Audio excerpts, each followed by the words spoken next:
So we got Justin here. His wife is a white line agent. Justin, you're not licensed, are you? No, I'm not. Okay, so you're just an investor. Your wife is with White Line Realty. She is an agent. Um, and the unique thing about Justin is he does a lot of stuff out of state. I have a hard enough time doing things out of, city, much less state. So I'm curious, so the reason I wanted Justin on here was just to pick your brain on how the heck you do that. Also, you do multifamily, more apartments. You do have some flips out of state as well. So I think it's interesting for a lot of people, not necessarily to do stuff out of state, but I think if you took the same techniques you're using out of state and applied them even locally, you could probably take a lot of pressure off of yourself. So I'm sure you're going to have you have management. I do got to take this 1 second. Sorry, some people. This is Eric. It's going to be an Amex on file. 2006. 226. 226.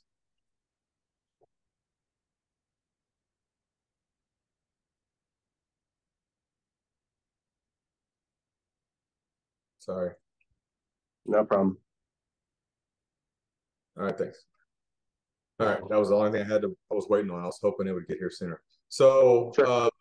Yeah, Justin, just go ahead, jump in, introduce yourself. Kind of, I'm sure you have some sort of, thing you want to talk about in rock and roll. Yep. My name's Justin Schmidt. I started in this in the real estate industry probably 2005, 2006. I was originally I started on the construction side. Started as a general contractor. Got involved with a big flipping company. They were based out of California and did some flips in Texas, some commercial work as well. Did that for a while. Scaled that to where we were doing, 10, 15 flips at a time as the general contractor. But, I realized I wasn't really making any money. I needed to be on the investor side. So after a few years, I flipped to the investor side. And then I started flipping. So I flipped almost, I only did flips probably for a decade. And, that is very transactional. It is, you have liability. There's obviously tax burden created with flipping. So in 2017, we started, kind of realizing we wanted something more long-term. We were calling it, we wanted to create more legacy, and we wanted to create a rental portfolio. At the time, I was living in California, and it was not realistic to buy rental properties. Well, it was very difficult to cash flow in California. I still have some property out there, but a three bedroom, 1 bath home, 1,000 square feet is $500,000, right? It's not going to cash flow. So that's what initially started us to looking out of state. We started looking in the Midwest. Really kind of fell hard into Ohio. You can pick up homes in Ohio for $10,000, $20,000. So what I found pretty quickly, which was really interesting, Eric, you mentioned it sounds difficult managing out of state. I had more trouble managing my flips that I could drive to, because I probably got lazy because they were in my backyard. Whereas when they were out of state, it forced me to create systems and structure and scopes of work and really set that all up on the front.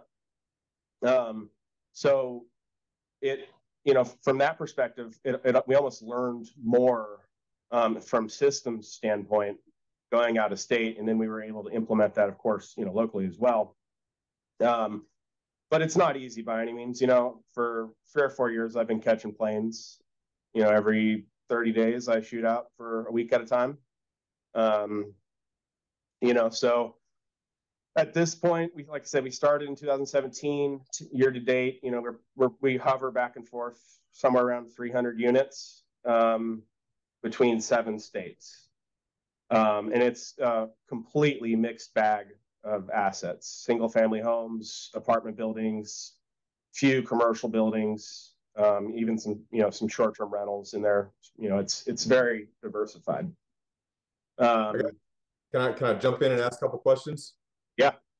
Number one, since you came from California now in Texas, have you been baptized as a true Texan yet, or do we need to do that at our white line party? You know, Well, I Colin, don't know our what. main minister, we can dunk you under some water, and you're a true Texan. I guess I have not, but I try not to mention I'm from California too often, but I was trying to be full transparency. But No, you're good. yeah, It's not water. It's actually that Whataburger spicy ketchup. There you So there go. you go, right? heads up. Hey, put like right here, like do like a little cross right Right. there. Exactly.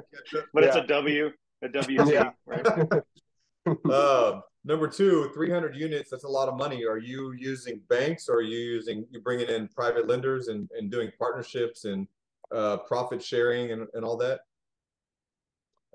So to date, it's myself and one partner. Okay. We leverage a lot of private money for sure. Um, we have maybe 2 or 3 hard money lenders that we've forged relationships with that we like.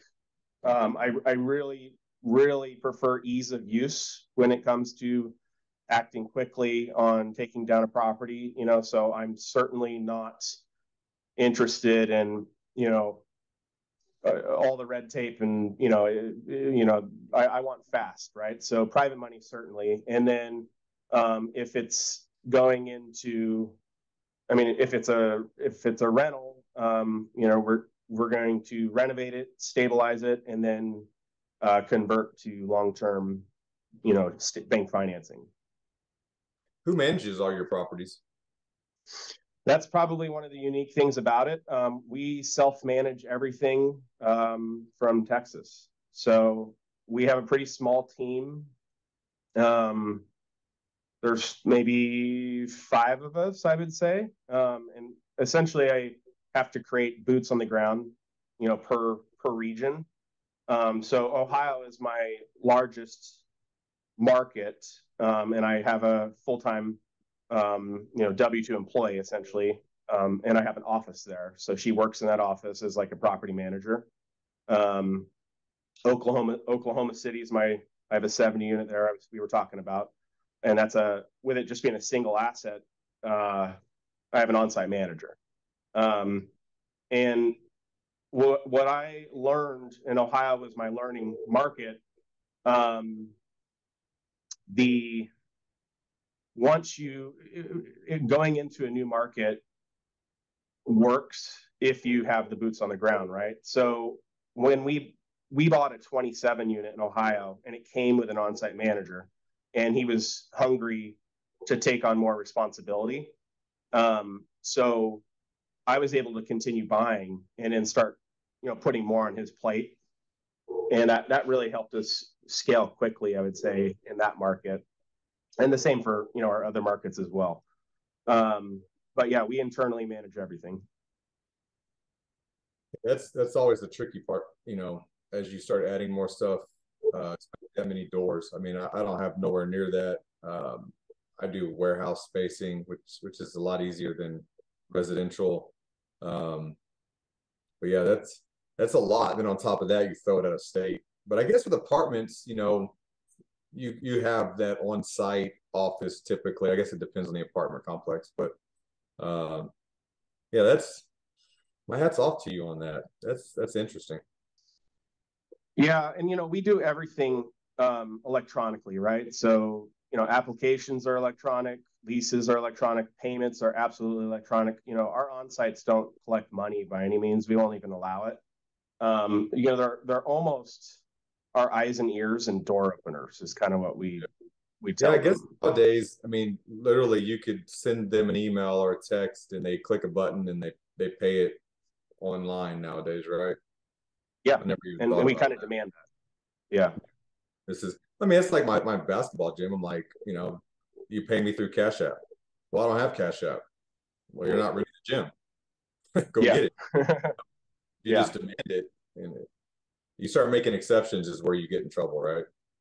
Yeah, yeah, and I mean, we have one property that I do make an exception on, um, and the only reason I do is it's directly across the street from my bank, and our tenant mix is predominantly older senior citizens, and they really struggle with technology. So on that particular property, we've created like a sweep account, and we'll allow them And the to old walk people cross the street, possibly get hit by a car in their walker to go deposit your money. You greedy, in. greedy person. Oh my God.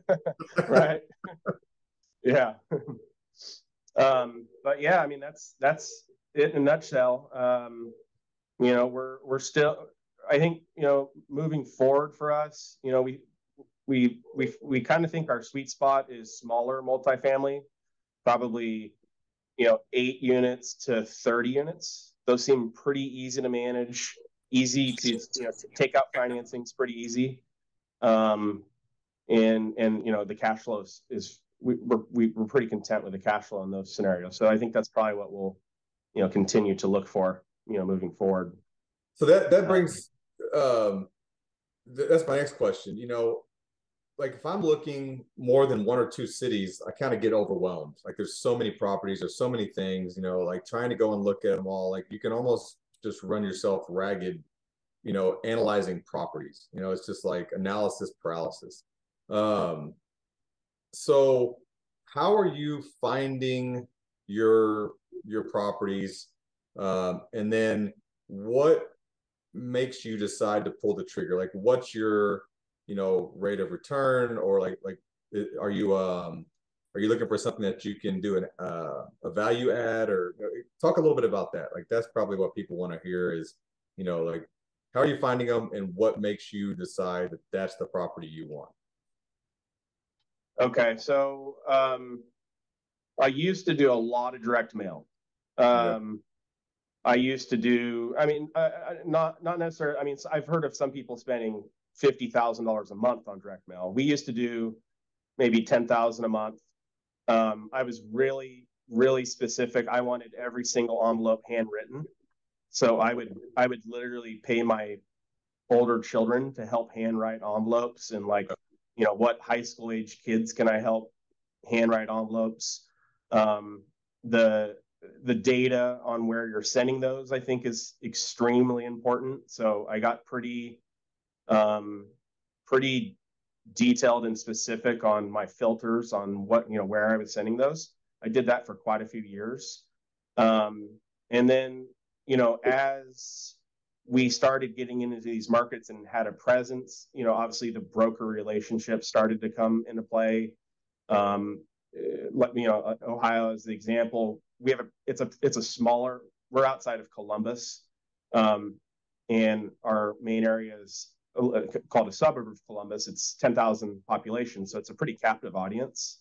Um, so we went in and spent several $1,000,000 in like 6 months, and this little farm town in Ohio was like, well, who the hell are these out of state investors coming in buying all this stuff? So at first they didn't like it one bit, but after we had been there for a certain amount of time, we started getting organic phone calls like, hey, we need to sell my parents' house, or do you want to buy this building in downtown? And those are the best, right? Free leads. And I think those just come with time. Um, so yes, absolutely, always looking for, well, not always. Value add certainly is great. That is the most work. Um, and usually I would say over the last 2 years, the value add plays that we've done were extensive remodels. And those are a little painful when you're not, I mean, when you're spending lots and lots of money in CapEx, managing dozens of contractors, that's kind of painful. but you're adding pretty large amounts of potential equity in those scenarios. At least it's, from an appraisal standpoint, a bank standpoint, your takeout financing, so we've done that for a few years, and that's worked, fairly well. You mentioned rate of return. I would love to say we are hitting a 12 cap on everything. We're not. I think initially we were trying to get to that, and we have some properties that do hit that or better. I would say we're more probably a 8 to 10 cap range across the whole portfolio. When rates were in the 4s or that was great. Now that rates are high, that gets more difficult, of course. Yeah. And if we can find a property that's performing at a high cap rate, that'd be great, right? They're just hard to come by. So typically we have to add some sort of value to get the return we want. So you're still flipping, right? Yeah, that's and I do to make a living. That's exactly right. So really, I'll flip, maybe 6 to 10 homes a year, and that's my living money, essentially, is what I would call that. And I've definitely pivoted. I only want to flip in driving distance at this point, so it's just going to be local stuff for me for flipping, and anything else is it'll just be strictly rental purposes.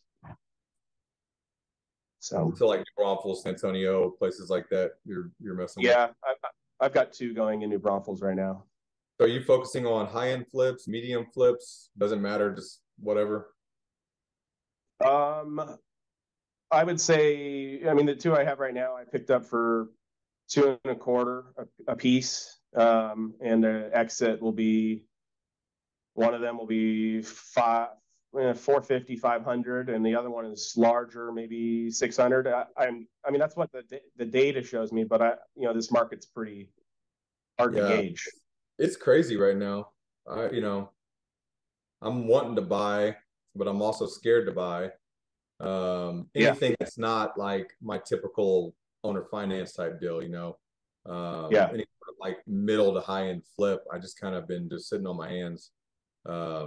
Still trying to buy owner finance stuff. Still trying to buy ranches. I'm seeing the ranches coming back a little bit more to reality. I made an offer on like 200 acres yesterday. And I saw that property 6 months ago, and it was at like 25,000 an acre. And if I broke it up and sold 10-acre tracts, I could sell them for 25,000 an acre. And I'm like, how am I supposed anyways? But people were buying them at that, so they could do that. And now I offered them 10,000. They obviously laughed at me, but we're still negotiating, and I'm hoping to try to meet somewhere in the middle. But anyways. I'm seeing a lot of those coming back down into reality. The hard part is that I'm not selling the other ones that I have, so it kind of, it's always that double-edged sword. It's like, well, now I can buy it, but no one wants to buy them, Yeah. I don't know. Yeah. And that's my fear with flips right now as well. Those 2 I have in New Braunfels, there's a good chance that those will be rentals. Probably not, negative cash flow rentals. Unfortunately, we'll just have to see what happens, I guess. Yeah. I don't know what the market's going to do. Do you have anything else you want to really touch on? This is kind of a unique thing. So I want to open it up for questions a little early, just because I may not be thinking, I've never owned an apartment complex. I've always wanted to, but I just, it's just not my wheelhouse. I know Colin does a lot of rental stuff, so he may have some good questions for you. But is there anything else you wanted to really touch on today before we start picking your brain? No, not right now. All right. Anybody? I can wear them. I can wear them out, but I'll let everybody else go first. If anybody else has got questions, I'll come in late. I'm gonna give you about 2 more seconds. Get after it, Colin. Okay, so when you're buying these, go ahead. What sort of challenges come with getting financing for an apartment complex? Say that again. What kind of challenges come with financing for an apartment complex?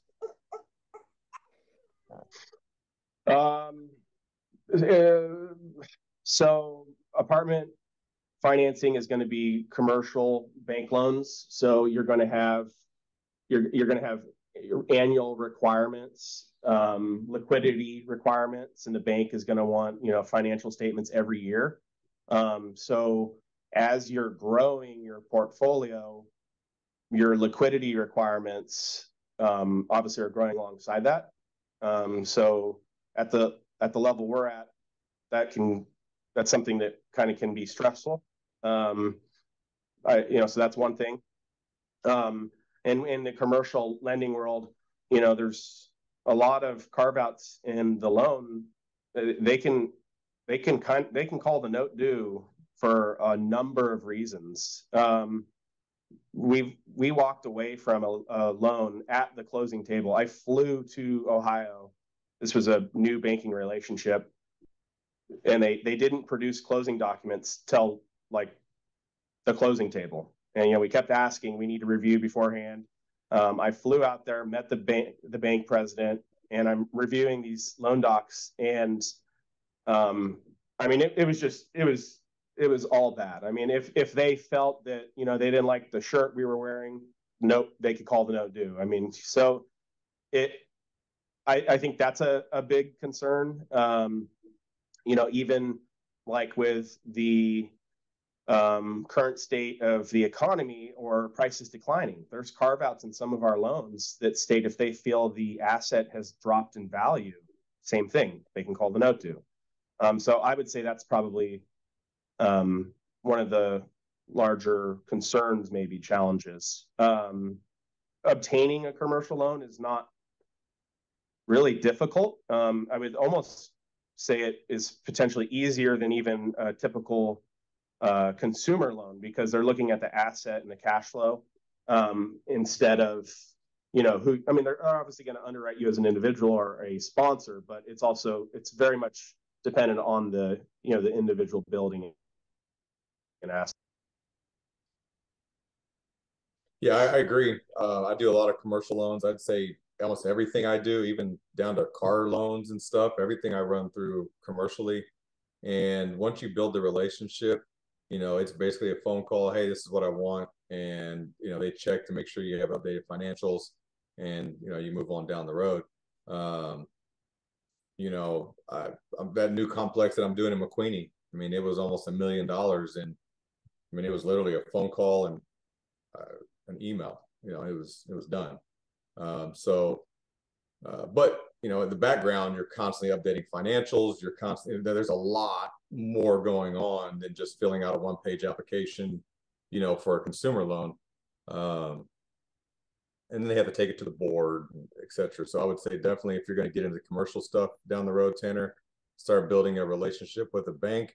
And you need to do a bank that you can walk in and literally go to the president's desk and sit down and talk to him. I 100% agree with that. Yeah, it's a relationship game with commercial lending. Absolutely. Yep. So small banks, like I bank with Hondo, which is like a little podunk, and then I do a lot of business with First Commercial Bank. A lot of business with them. So anyways, Colin, see you up there. You're itching to start asking questions. Oh, I'm writing. Hang on, Colin. Hang on. All right. You're missing out on the party. Come sit next to Daddy. There you go. Why are you taller than me? Hold on. There we go. Oh, other way. There you go. All right. How about it? Can't hear you. I can't hear you. Sorry. Yeah, I'm sorry. I muted myself. Been a bit gassy today. I didn't think y'all needed to hear all that. No, but it does make me feel better that you're having the same problems I'm having right now with commercial lending too. It's such a frustrating process, and I think I finally found somebody that's willing to establish a relationship. And Eric always jokes with me all the time. He's like, "Are you bankable yet?" I'm like, "Apparently not. Apparently nobody will trust me with their money ever." But what's okay? So starting with the money questions, you said you use a lot of private lenders. When you're doing this, are you doing this in a syndication model, or are you just strictly going, hey, give me the money, I'm going to give you 10% or whatever deals you work out with? And are you funding the entire project? Like, let's say you buy a 30 unit for $2 million, right? Are you funding the entire project with somebody else's money? Are you throwing any skin in the game? How are you setting these things up? So it would private money to date has been 95% debt, and it's like you said, hey, we'll give you 10% interest only on a note for 12 months, something along those lines. We do utilize some of our own funds. If we're getting aggressive and we're stating, hey, we want cash close in a week, often for single family homes, we'll just use our own cash. And then, we may take a private lender after the fact to replenish our cash, our takedown cash, after the fact. We're exploring the syndication model actually right now. We have an apartment complex in Kentucky and in a senior housing project in Ohio. And we have not done a syndication yet, but we're digging into it. We're considering that very much so, especially with where rates are at, right? So if we could go right 100% equity, that could potentially be, a good scenario for sure. Yeah, I'm in the middle of one of my first ever syndication. It's this little bitty one. It's a 6 unit with 4 investors, and I just wanted to do one that I knew I could buy everybody out if I had to. You know what I mean? If I screwed the whole thing up, just here's your money back, leave me alone. Yeah. But yeah, what I'm looking at now is I don't like the time constraints with a true syndication. I'm looking at possibly exploring like doing a fund. You know what I mean? Just give me your money. Let me figure out what I'm going to buy. I learned that by watching Eric, in case you're wondering. The second thing that I was going to ask is when you go into the purchase price, is there an entering cap rate that you're looking for? Like, are you looking for something that's just torn up and bad? Are you particularly looking for like a price per door? Because I see a lot of stuff coming out of Ohio as well, and it does look super cheap. And it's one of those things. If it's cheap, it's probably a reason, right? So I'm curious as to like what you're looking for on the entrance side of these things. Like, are you looking to force equity, force improvements, raise rents, or are you trying to just find something that's cash flowing? Most of my stuff in Ohio, I have not. I've probably found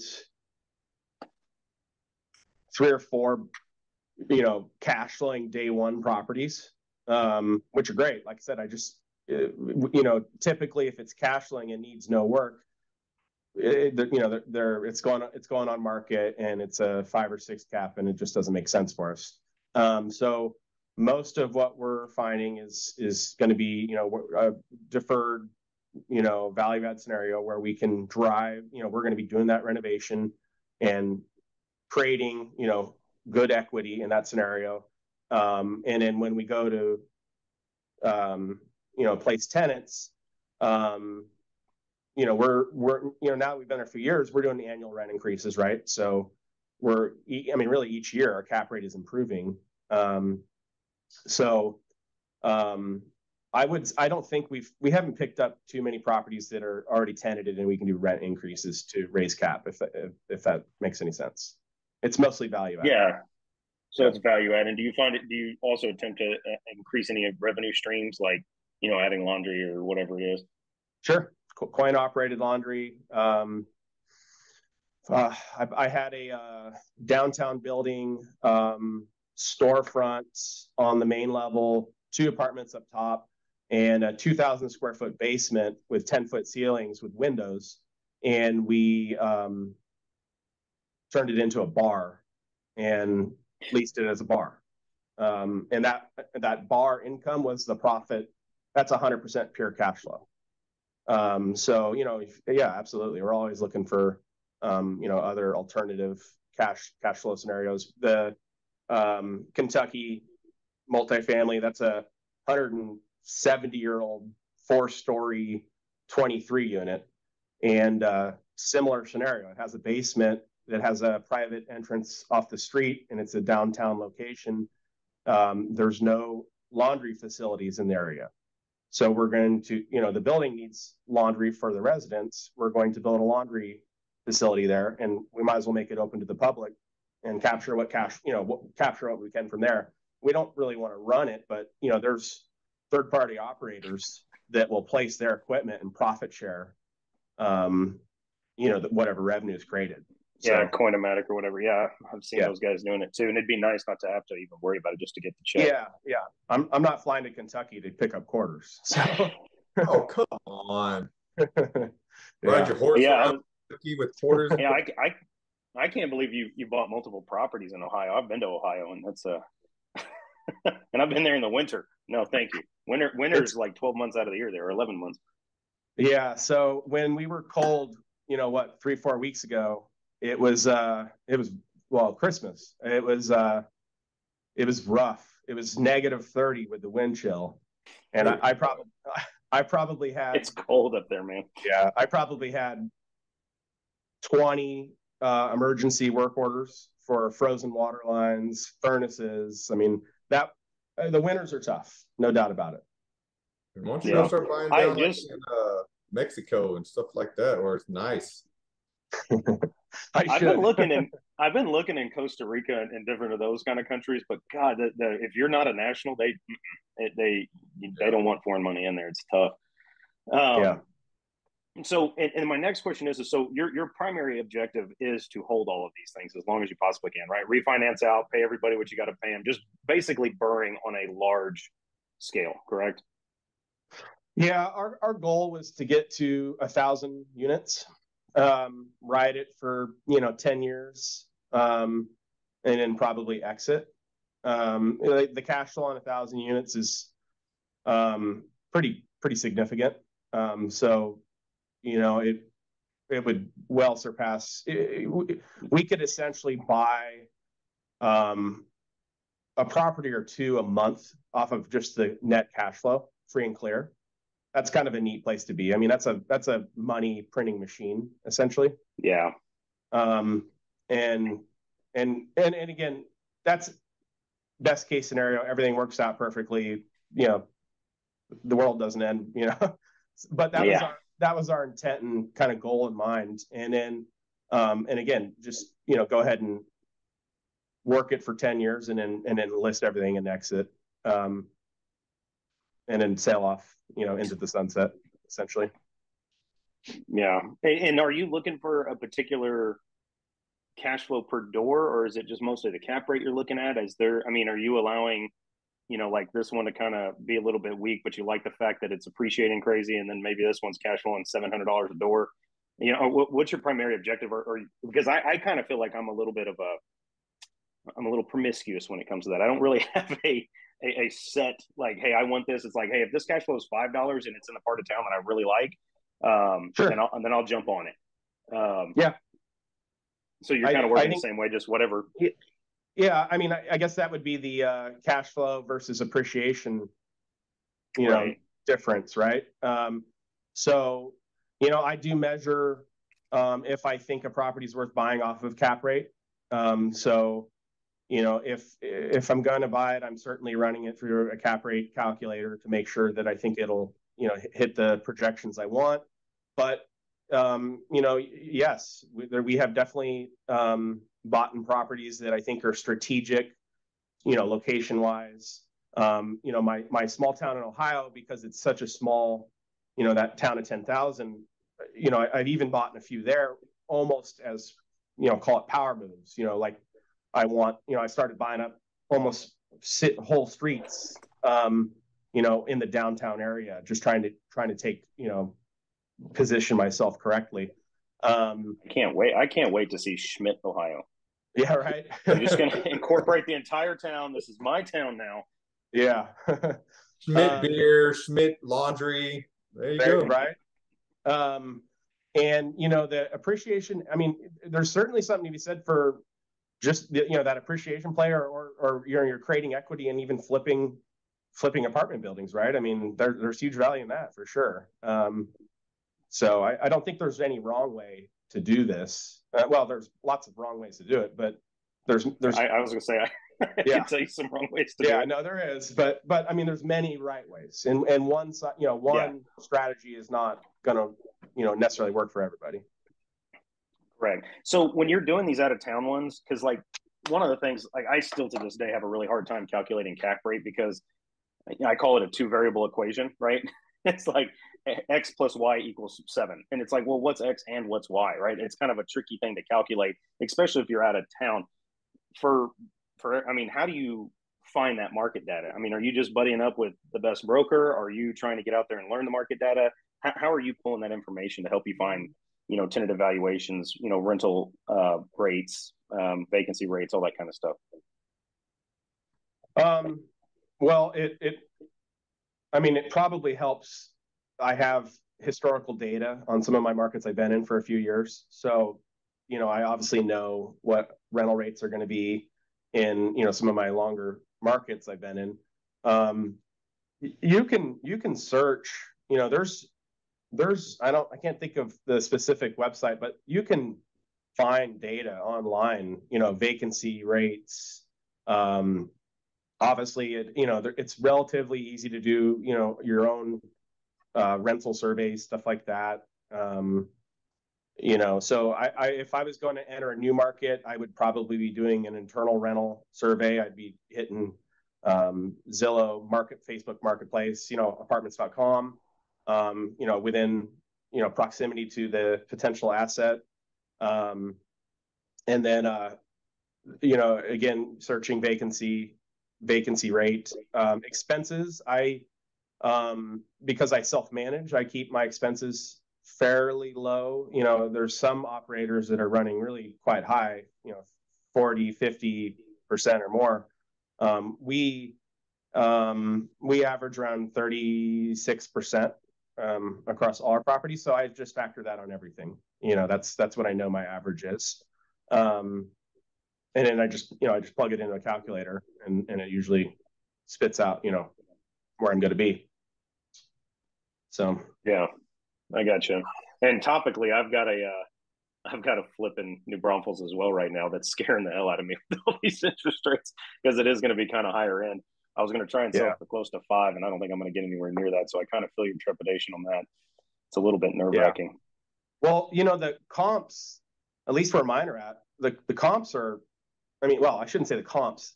The active listings support my price, but nothing's selling. They're just days on market or just. Well, is it in that like 300 to 500 range, 300 to probably 600 range? 300 to 600. It's downtown, like Schlitterbahn, that that old part. That I've noticed just in my own kind of just paying attention that little subsection, like anything less than 300 is selling like crazy, and the $1 million houses, nobody cares. They're just buying what they want to buy. But that middle of the road, this 7% shit's killing them. It really is adjusting that monthly payment, and it's slowing everybody down. So I'm honestly thinking about Airbnb in it as well because I'm not quite that far downtown. I'm on Landa, but just outside the loop, and I'm thinking about seeing if I can just Airbnb that thing for a little while till everything chills out. Are you zoned commercial? Yeah, it's zoned. Well, no, I'm not zoned commercial. New Braunfels is a nightmare to do short-term rentals, I'll tell you. And I did one a couple years ago out there, and I know that they've made some changes. I got to go investigate that because I'm not downtown. I'm outside the loop, so I'm hoping that'll give me a little bit of. Doesn't matter. I was going to. One of mine is off East Commerce, so you can see Schlitterbahn from this house. And it would be a perfect Airbnb, right? And it's zone residential. In order for you to be able to do a short-term rental in New Braunfels, you have to convert it to commercial, and then you have to get a conditional use permit to operate as a STR. And you have to, obviously notify all your neighbors, and then city council has to approve it. And from what I understand, they're turning down most of these requests. So it's tough.